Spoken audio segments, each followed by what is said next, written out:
Bonjour et bienvenue. On s'est déjà tous posé la question en regardant les chiffres d'une entreprise. Est-ce qu'on peut vraiment y croire? Eh bien aujourd'hui, on va justement décortiquer le CGNC. C'est en quelque sorte le code de la route financier pour absolument toutes les entreprises au Maroc. C'est le système qui garantit que tout le monde parle la même langue. Voilà la question de base, n'est-ce pas? Imaginez une seconde. Sans règles communes, comment est-ce qu'on pourrait comparer deux entreprises? Comment un investisseur, une banque ou même l'État pourrait prendre une décision qui tienne la route? C'est exactement ce problème-là que les normes comptables, et donc le CGNC, sont venus résoudre.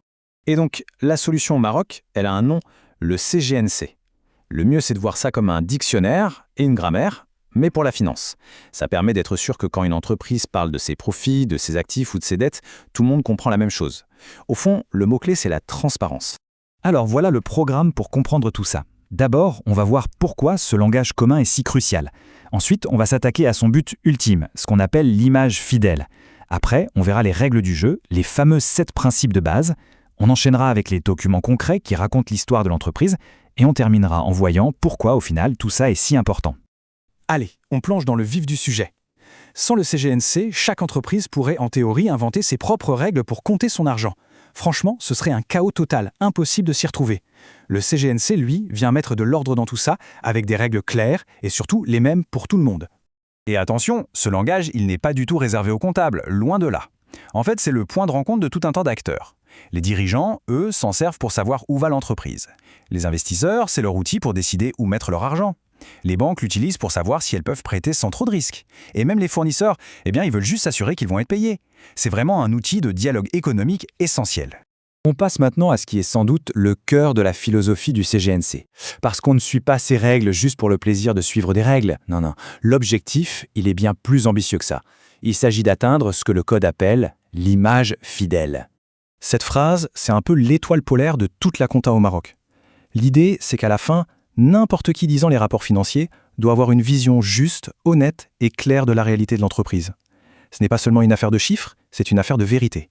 Et pour que cette image soit vraiment fidèle, elle a besoin de s'appuyer sur 2 gros piliers. D'un côté, la pertinence. L'info doit être utile, elle doit aider à prendre une décision. De l'autre, la fiabilité. L'info doit être juste, neutre, vérifiable. Et l'un ne va pas sans l'autre. Une info super fiable mais qui ne sert à rien est inutile. Et une info super pertinente mais fausse, c'est carrément dangereux. Ok, donc si on continue avec notre métaphore, si le CGNC est un langage, alors les 7 principes qu'on va voir, c'est sa grammaire. Ce sont les règles du jeu qui font que tout le monde va construire ses phrases financières de la même manière. C'est ce qui garantit que tout reste cohérent et intègre. Alors, c'est quoi ces fameux principes? Le CGNC en définit 7. Ce sont des règles fondamentales reconnues un peu partout dans le monde qui servent de socle. On ne va pas tous les détailler, ce serait un peu long, mais on va s'arrêter sur 3 d'entre eux, histoire de bien saisir la logique. Premier exemple, le coût historique. C'est tout simple mais très puissant. Une machine que l'entreprise a achetée 10 000 dirhams il y a 5 ans reste dans les livres à 10 000 dirhams. Pourquoi? Parce que ce chiffre est objectif. On a la facture, c'est vérifiable, il n'y a pas de débat. Ça, c'est le pilier fiabilité en action. Deuxième principe clé, la prudence. C'est une sorte de filet de sécurité comptable. L'idée, c'est que si une entreprise risque de perdre de l'argent, par exemple dans un procès, elle doit tout de suite l'enregistrer comme une perte potentielle. Par contre, un gain espéré, comme un gros contrat pas encore signé, on attend qu'il soit certain pour le compter. Ça évite de vendre la peau de l'ours et ça donne une vision plus réaliste, un peu conservatrice. Et un troisième, très important, la permanence des méthodes. Ça veut dire qu'une entreprise ne peut pas s'amuser à changer sa manière de calculer ses stocks tous les ans juste parce que ça l'arrange. Non, en gardant les mêmes méthodes, on s'assure qu'on peut comparer ce qui est comparable. On peut regarder l'année dernière et cette année et vraiment voir l'évolution. C'est la base pour analyser une performance sur la durée. Bon, maintenant qu'on a vu les règles du jeu, voyons à quoi on aboutit. Le résultat de tout ce travail, ce sont les états de synthèse. Il ne faut pas voir ça comme de simples papiers administratifs. Non, ce sont de vrais récits qui, une fois assemblés, racontent toute l'histoire financière de l'entreprise sur l'année écoulée. Pour bien saisir la différence entre les 2 documents les plus connus, il y a une analogie qui marche à tous les coups. La photo contre le film. Le bilan, c'est la photo. C'est un cliché pris à un instant précis, le 31 décembre à minuit, qui montre tout ce que l'entreprise possède et tout ce qu'elle doit. Le CPC, lui, c'est le film de l'année.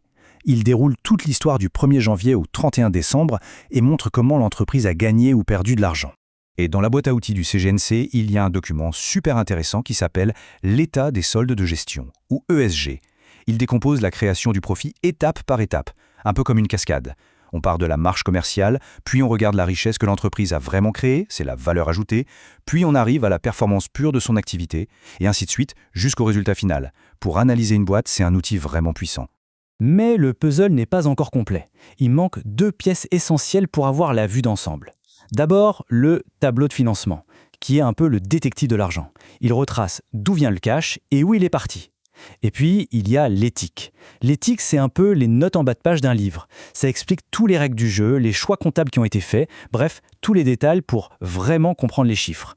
C'est seulement avec tout ça qu'on a l'image complète. Pour finir, on peut se demander, mais pourquoi tout cet effort? Pourquoi un code si détaillé? Eh bien, parce que l'impact d'un langage financier que tout le monde partage est absolument énorme. Ça va bien au-delà de la simple comptabilité. Le fait d'avoir des règles claires et communes, ça crée avant tout une chose, la confiance. Quand un investisseur peut lire les comptes d'une entreprise et les comparer facilement à une autre, il est beaucoup plus rassuré. Et ça attire les investissements, ça facilite l'accès au crédit pour les entreprises, et au final, ça rend l'économie plus stable parce que tout le monde joue avec les mêmes règles. Donc on peut conclure avec cette question. Si la compta est vraiment en langage, qu'est-ce qui se passe pour une économie entière quand tout le monde se met à le parler clairement? Eh bien, quand l'information circule bien, qu'elle est fiable, qu'elle est pertinente, l'économie devient tout simplement plus transparente, plus efficace et, au bout de compte, plus solide. Le CGNC, c'est donc bien plus qu'un simple livre de règles, c'est l'un des piliers de la confiance et de la croissance économique.